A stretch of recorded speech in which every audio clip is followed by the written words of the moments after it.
Muy bien, continuamos en Sin Mordaza. Estamos con el diputado Fabián Palo Oliver. Bienvenido al programa. ¿Cómo le va? ¿Qué tal? Muy bien, muy bien.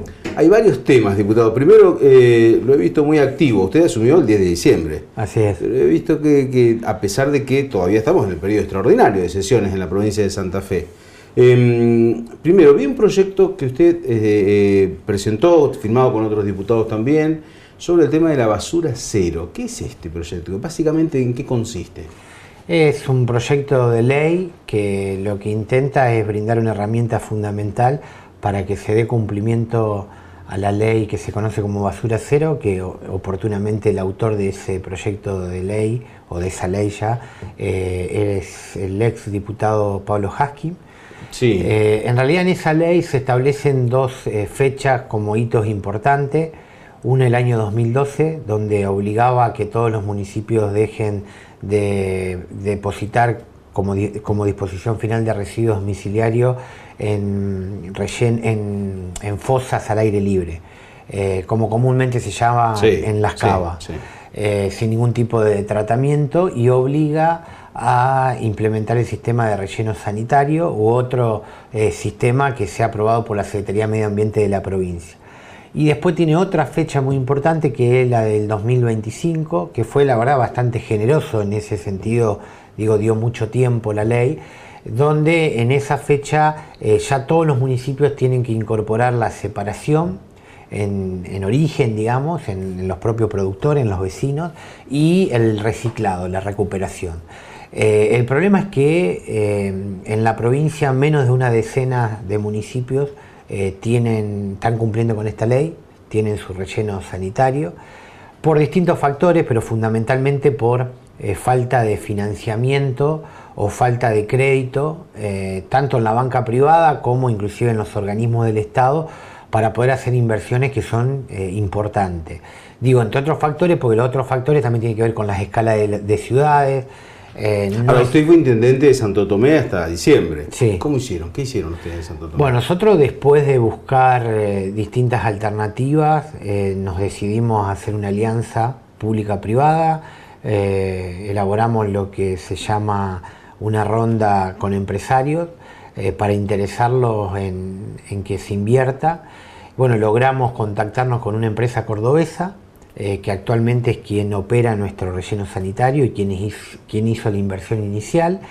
Y es una alianza porque en realidad el predio es municipal, el terreno es municipal, ellos hicieron la inversión, inclusive ahí funciona con una cooperativa que fue formada por el propio municipio, que aparte del sueldo que cobran, se llevan también porcentajes de venta de todo lo que se recicla en la propia planta.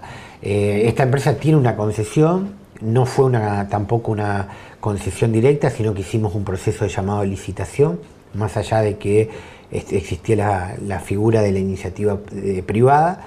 En ese momento se presentaron 3 empresas y bueno, la empresa Cotreco, que es esta empresa cordobesa, que tiene en el rubro, bueno, una experiencia muy importante, fue la mejor oferta y se inauguró en mayo del año pasado. Y bueno, hoy está funcionando muy bien. ¿Ustedes clasifican los residuos o que ya vienen separados supuestamente? ¿Y después dónde termina eso? Una parte, bueno, los líquidos lixiviados tienen un tratamiento, porque después de pasar por la cinta, lo que es recuperable obviamente que tiene un destino particular. Hay compactadoras para cartón, para plástico, hay trituradoras de botellas de vidrio sobre todo, y eso es lo que se comercializa y donde participa el personal de la cooperativa en las ganancias. Y después el resto, que es lo que se conoce como húmedo, va a una máquina que es de industria nacional, es una empresa rosarina, que compacta, fabrica unos caramelos de 4 o 5 toneladas, que son caramelos o balas se llaman, es como un envoltorio, como un caramelo, por eso se le llama caramelo, tienen precintos en las 2 puntas, y ese caramelo, que está envuelto en un material especial, va al relleno sanitario. ¿Cuál es la diferencia con el relleno sanitario, por ejemplo, en la ciudad de Santa Fe?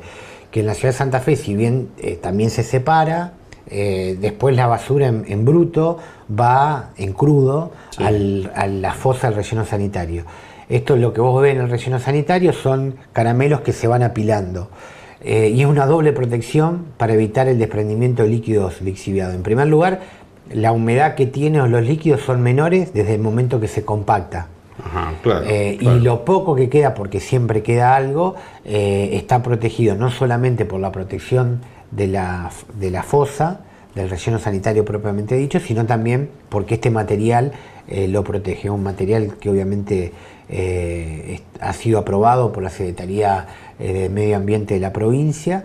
Y bueno, y hoy la verdad que es un ejemplo, la provincia lleva a los demás municipios a visitarlo. Bueno, ¿cuál es el tema? En ese momento fueron 10 millones de pesos de inversión, y esta es una de las mayores dificultades que tienen los municipios de menor escala, las comunas. Ahora, con este fondo se estaría brindando financiamiento bajo dos figuras: crédito o subsidio no reintegrable. Para esto se tiene en cuenta el presupuesto municipal, el proyecto.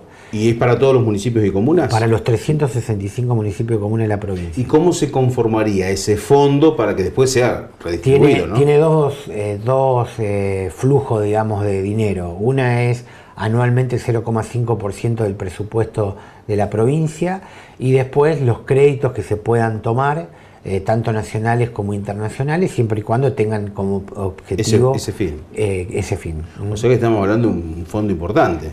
Son más o menos 250 millones de pesos. Para que ustedes se den una idea, el Fondo de Obras Menores, que se distribuye en la totalidad de los municipios, menos los dos de primera categoría, menos Sí. Rosario y Santa Fe, son 500 millones de pesos. Representa la mitad de lo que es hoy el Fondo de Obras Menores. La verdad, si se logra, habría un cambio sustancial en Tiene que materia. haber voluntad política. Sí. A ver, lo que es cierto, nosotros golpeamos todas las puertas, te digo, cuando fui intendente. La provincia no tiene una línea de financiamiento, y tampoco nos parece bien que al no existir sea discrecional Claro. la colaboración que pueda tener la provincia con los municipios. Porque generalmente cuando no existe una norma que regule, termina Sí, siendo sí. discrecional. De esta forma todos los municipios estarían en igualdad de condiciones. Obviamente que se tiene que tener en cuenta el cumplimiento de la materia, es decir, tiene que haber un terreno, tiene que tener la factibilidad ambiental, que lo da la propia Secretaría de Medio Ambiente de la provincia a partir de lo que son los estudios de impacto ambiental. Una vez que califica el terreno, se presenta el proyecto ejecutivo, y una vez que está aprobado el proyecto ejecutivo, ya está liberado a que la provincia con este fondo subsidie o dé una línea de crédito.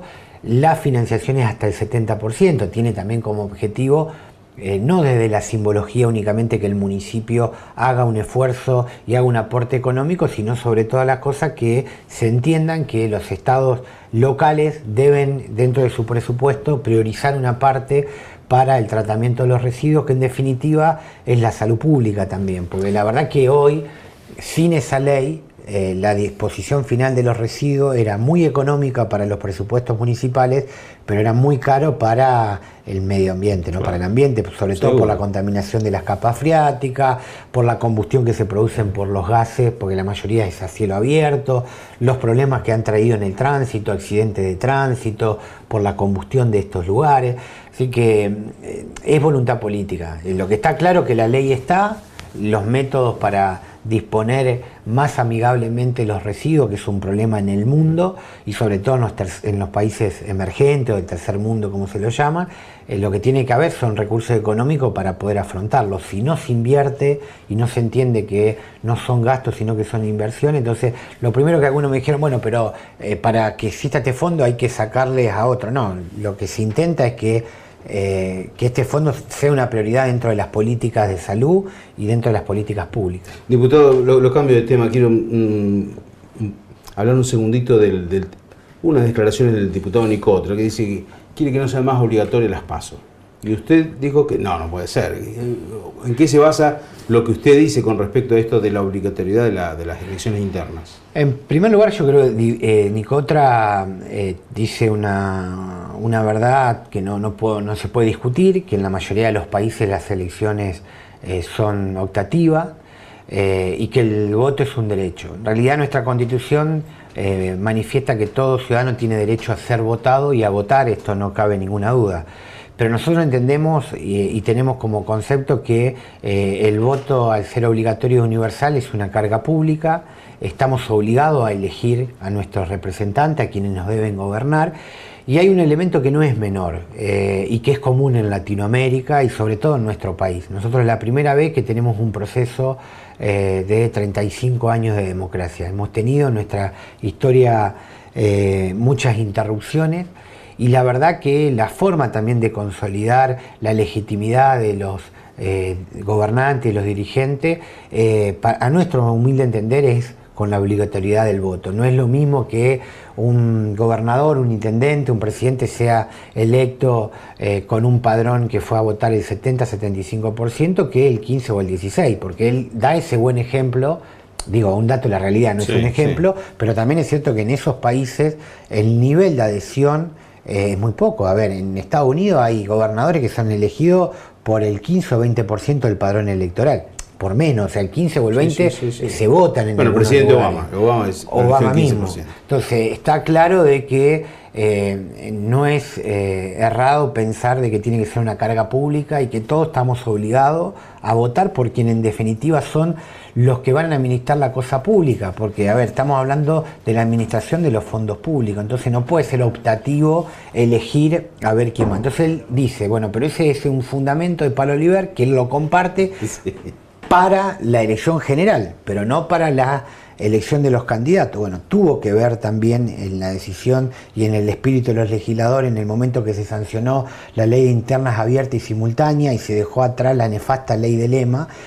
Tuvo que ver también en la necesidad de abrir los partidos políticos, porque también es cierto que la crisis de los partidos políticos, no solamente la crisis de representatividad, lo que significó la crisis del 2001, de la representatividad en las instituciones, sino que aparte, que no es un dato menor y es historia reciente, los candidatos de los partidos políticos se elegían entre cuatro paredes, y esto permitió también no solamente oxigenar los partidos políticos en términos de mayor participación, sino también en términos de mayor legitimidad, y son más los afiliados que pueden presentarse en un proceso electoral y que no dependen de la rosca partidaria interna, porque esto hay que decirlo así, dependen de la voluntad de los vecinos, en este caso de los santafesinos y santafesinas. Diputado, muchísimas gracias por estar con nosotros. Gracias.